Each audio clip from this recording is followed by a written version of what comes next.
Hello and welcome. Claire Yosa here with a live stream on beating exam stress. This is for parents, teachers, tutors, anybody who's helping a child to get through their exams, whether they are 7 and going through SATs for the first time, or in their teens and doing GCSEs and A-levels, or somewhere in between. If you've got a child who is struggling with their exams or avoiding them completely, I really hope this video is going to help you today. I'm going to be talking about exam stress symptoms, and specifically 3 early warning signs that your child is struggling with exam stress. And they're not always so easy to spot. They're masters of disguise. So if you know somebody who might find this useful, please tag them in the comments. Join in with the discussion, whether you're watching me live or watching this on the replay. Let me know how this helps you. Any questions you've got, I'm open for answering them, and I can always cover them in another video. So, 3 early warning signs that your child is struggling with exam stress. When we go into stress mode, it triggers off that primal part of the brain that's all about survival and keeping us safe. And if we had a saber-toothed tiger running towards us, we would pick one of 3 options: fight, flight, and freeze. So the 3 warning signs I'm going to give you today are examples from each of those categories. The first one, the fight, okay? This is where your child's brain has decided they're going to go into conflict. But they don't go in fighting the exams. They don't go in saying, I'm going to prove I can do this. They fight everybody and everyone else around them. They suddenly become like a prickly cactus. You can't do anything right. If you've got a teenager, it goes beyond those hormones. If your child is picking fights, if they're irritable, if they are antsy, if they are pushing your buttons harder than ever, it could be that they're struggling with exam stress. They don't want to lash out at the teachers. There's no point lashing out at their textbooks and revision guides.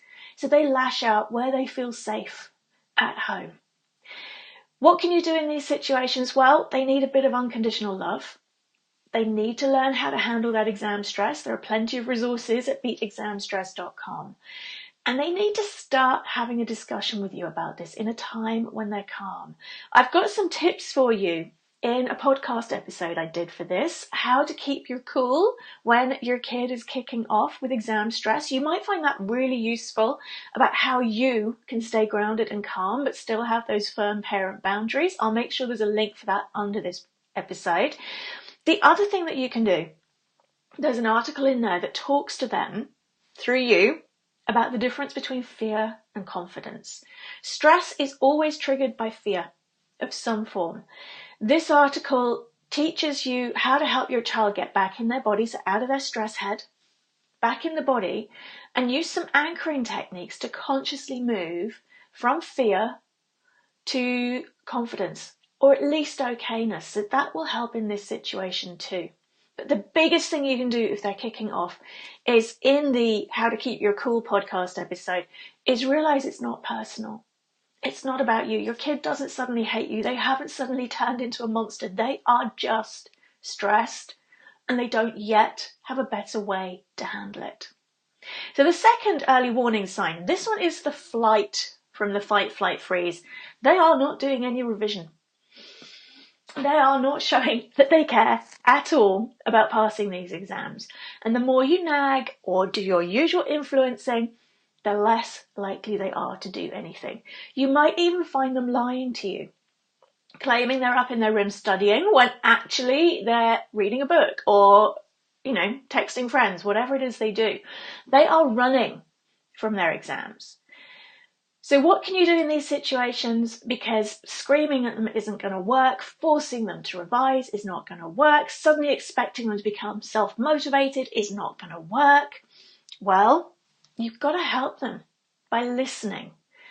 You've got to find ways, just try and find ways to open up that dialogue, asking them open-ended questions that have no judgment in. Tell me what's going on for you about your exams and your revision. Or, look, I noticed that revision isn't your favourite thing. I'd love to understand what's going on for you with this. Start trying to get a feel for the inner dialogue they're running about their exams. When I did this with my eldest son, we discovered he was running a really strong fear of failure. So the classic human self-sabotage had kicked in, as if I don't try, I'll fail. If I try, I'll fail. So I might as well not try because then I've got an excuse for failing. I know that sounds crazy, but as grown-ups, we use it all the time for not taking action towards our dreams, for not stretching our comfort zones. When your child is hiding from their exam revision, when they're pretending it's not important and they don't care, the chances are there is some kind of fear of failure running. And it's our job as parents, teachers and tutors to help them process that in a more healthy way. Maybe you could help them to create a revision plan that does work for them. Maybe you could help them to create ideas for incentives so that an hour of revision a certain number of times a day gets them a certain reward. The main thing is not to be judging them and not to try and force them, because if somebody's running flight as a stress response for exams, trying to persuade them through adult tactics to revise or laying down the law is not going to work. We need to deal with whatever avoiding the exams is doing for them. You can do this by asking them a simple question. So what is it that means you can't revise, you don't want to revise? I don't want to do my revision because. Look at those becauses. What are the becauses doing for your child? What are they getting to avoid? Deal with those fears and the excuses melt away. And the third early warning sign, this is the freeze version of stress response, is your child just goes quiet. They stop interacting. Something shifts. As a parent or a teacher or a tutor, you know the child. You know when something has changed. They calm and quiet. It's like they're living under a black cloud. They stop communicating. That normal spark that they have starts to disappear. What can you do in these situations? Well, in the course I've got for you that's just £10, so it's there for everyone, 7.5 quick fixes for exam stress. Tip number 3 is get moving. And that takes you through exactly how and why that kind of thing helps. The last thing that's going to happen if your child's gone into freeze and they've shut down is that they're going to spontaneously come out of it. It could last for the whole of the exams. Again, start listening. Ask questions that help you to connect with what their inner story is. That's self-talk.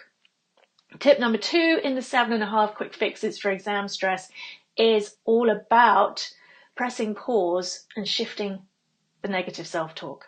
Exactly how to do that. So it's really important to help them to articulate those inner discussions that are causing them to shut down from stress, so you can help them open up again.